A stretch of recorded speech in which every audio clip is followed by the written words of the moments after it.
Eu sou Aline Costa, eu sou professora de filosofia na PUC-Rio, sou também pesquisadora independente da PPH, Associação de Pesquisas e Práticas em Humanidades, e sou também uma das coordenadoras, junto com Fernando Silva e Silva, da coleção Desnaturadas, para a editora Bazar do Tempo, que está lançando agora, em setembro de 2023, o livro Uma Outra Ciência Possível, dessa filósofa belga contemporânea tão importante, que se chama Isabelle Stangers, e que eu vou apresentar um pouquinho aqui do trabalho para vocês.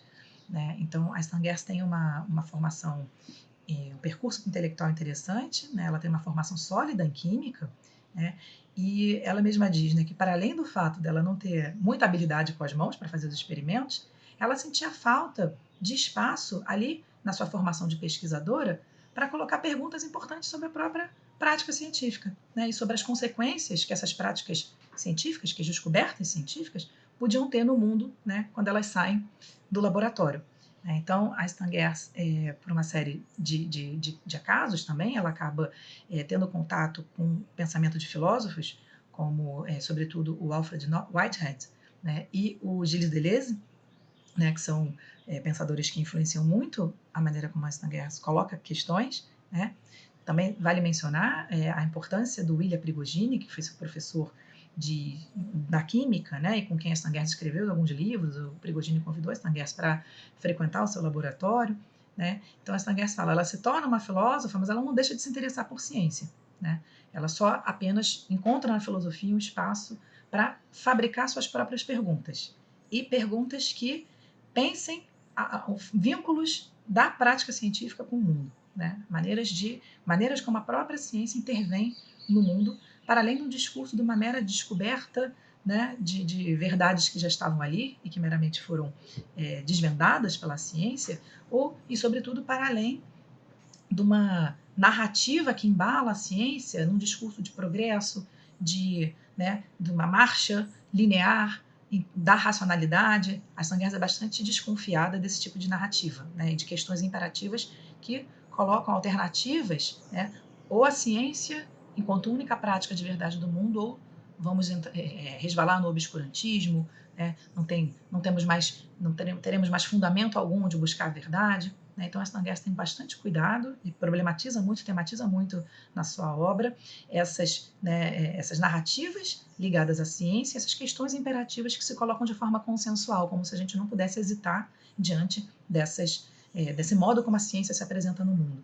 Né? Ela tem interesse, então, em colocar uma história que a gente poderia dizer problemática das ciências, né, em contar uma história problemática em que a ciência não seja tratada como, né, uma mera ferramenta de evolução da nossa racionalidade, né? Mas ao fazer isso, ao contar essa história problemática das ciências, o interesse dela não é desqualificar a prática científica, ao contrário, é torná-la uma prática mais oferecer uma descrição mais realista de como é que a ciência realmente opera no mundo e torná-la assim uma prática mais conectada com as consequências, né, dessa produção, né, no mundo, né, para aqueles que vão sofrer justamente os efeitos daquilo que é desvendado, descoberto, inventado dentro do laboratório. Né. Então, a posição das Stangers diante das ciências, ela não é nem crítica, de denúncia, né, como se não houvesse nada a se celebrar na prática científica, mas também não há na Stangers uma aceitação ingênua, né, como se pudéssemos subscrever essa narrativa de uma ciência meramente desinteressada, objetiva, distante. Né? Não se trata disso. Para Stangers, há uma aventura na prática científica, a ciência se trata de uma aventura, né, que permite a produção de novidade no mundo. Né?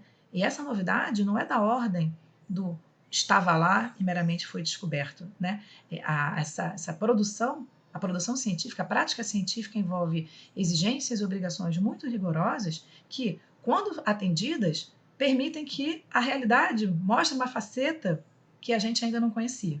Né? Então, e essa novidade, esse novo vínculo que se estabelece, ele precisa ser celebrado.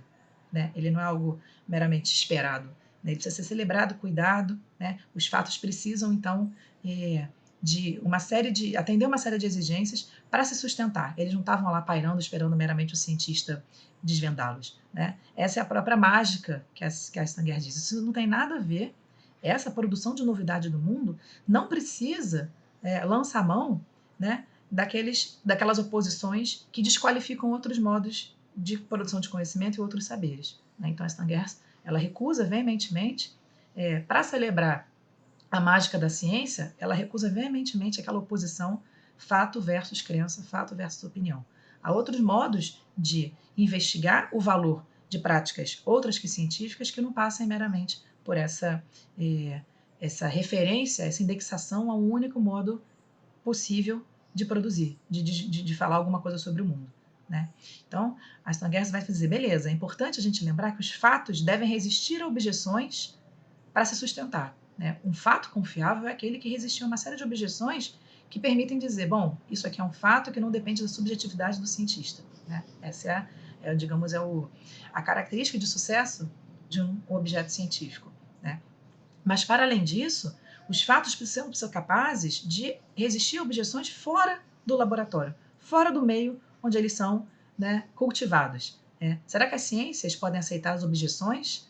Né? Ou acolher as angústias, acolher o interesse daqueles que vão sofrer as consequências, né, daquilo que foi descoberto? Né? Então, será que a ciência pode admitir que a sociedade tenha algo a dizer sobre a sua prática e, com isso, que os cientistas podem reorientar suas decisões, suas escolhas a partir dessas indagações, dessas objeções, dessas angústias? Né? Isso tornaria a ciência uma prática um pouco mais conectada com as questões que realmente incidem no mundo.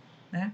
Então, há um componente, uma visão, uma perspectiva política muito importante sobre o que é a prática científica, que também conecta ou permite a gente entrar num conceito importante, difícil de resumir, mas que eu vou tentar pelo menos trazer aqui para vocês um dos aspectos talvez mais cruciais, que é o conceito de cosmopolítica, que é um pouco essa aposta especulativa da Stangers. Ela diz uma pensadora especulativa, né? Ou seja, ela aposta com possibilidades para além das probabilidades. Né? Será que a ciência poderia coexistir melhor com outras práticas?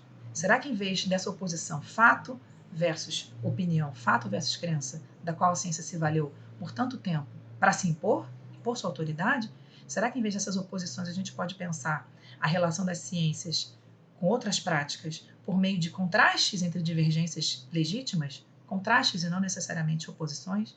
Né? Então, esse é um aspecto importante da proposta da Stangers política, que ela faz por meio desse conceito de cosmopolítica, né?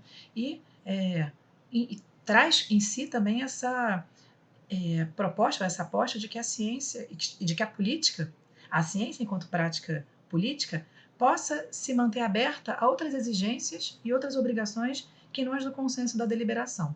Então, a cosmopolítica é também um chamado para que a gente desacelere as nossas conclusões diante da possibilidade de que outros saberes, outras práticas, outros mundos possam ser destruídos, né, quando a gente vai com muita sede para afirmar só esse modo único de dizer a verdade. Né? Então, a cosmopolítica tem a ver, então, com essa chamado à desaceleração, né? E não é à toa que é um conceito que, para além de, por mais que tenha sido pensado na relação das ciências, sobretudo das ciências,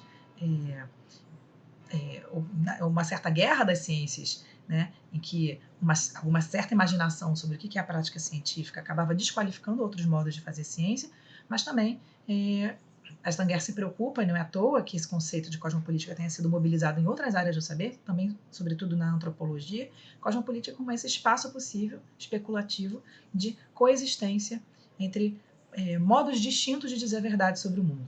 Né? Nesse sentido, né, há outras ideias que a gente pode reabilitar ou retomar, né, reativar, para usar algumas das traduções possíveis de uma noção importante para a Stangers, que é reclaim. Né? Então, pensar como é que a Stangers mobiliza conceitos como magia, como animismo, né, dentro, para pensar as práticas daqueles que não se consideram animistas, né, os herdeiros da modernidade. Então, toda uma tensão interessante justamente para escapar da oposição fato-valor, fato-crença, né, e de uma certa imaginação corrente de desanimação do mundo que anima, né, desanimação do mundo que, de certa forma, é narrada por aqueles que se dizem herdeiros da modernidade.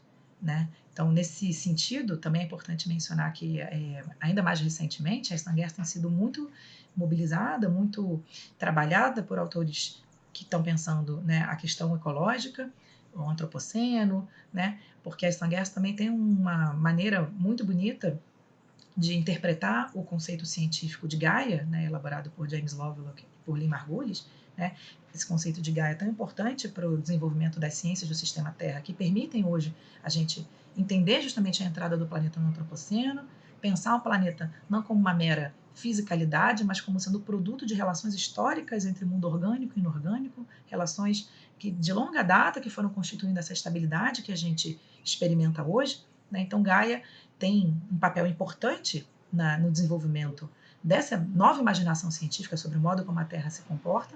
E Stan Getz, então, lê Gaia sob a ótica de um sujeito, uma espécie de sujeito que, né, faz sua intrusão em nossa vida.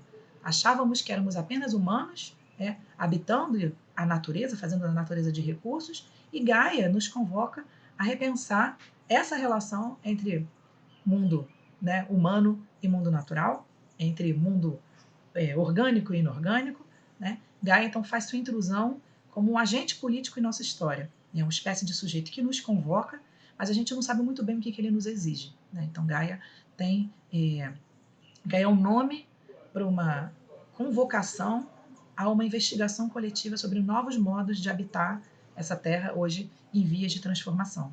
Então, também é importante pensar a obra da Stan Getz, né, a partir dessa nova reorganização que a questão ecológica promove no modo como ela pensa, né, nos novos enquadres que ela faz, os enquadramentos que ela pode fazer, justamente dessa relação entre ciência e política, né, sobretudo para pensar o papel que experimentações políticas, como ecovilas, como, né, movimentos de pessoas que estão indo para o campo, como é que tudo isso tem tanta importância para pensar, né, como responder à intrusão de Gaia, quanto também os avanços científicos, né, o trabalho dos cientistas que estão ali investigando essas novas facetas, né, novas maneiras da Terra se apresentar. Então, espero ter apresentado um pouquinho do pensamento da Stan Getz aqui para vocês e, com isso, ter suscitado o interesse na obra dessa autora tão importante. Aproveito aqui, então, para agradecer ao projeto Mulheres que Leem Mulheres pelo convite para estar aqui hoje falando dessa autora tão importante. E é isso. Obrigada.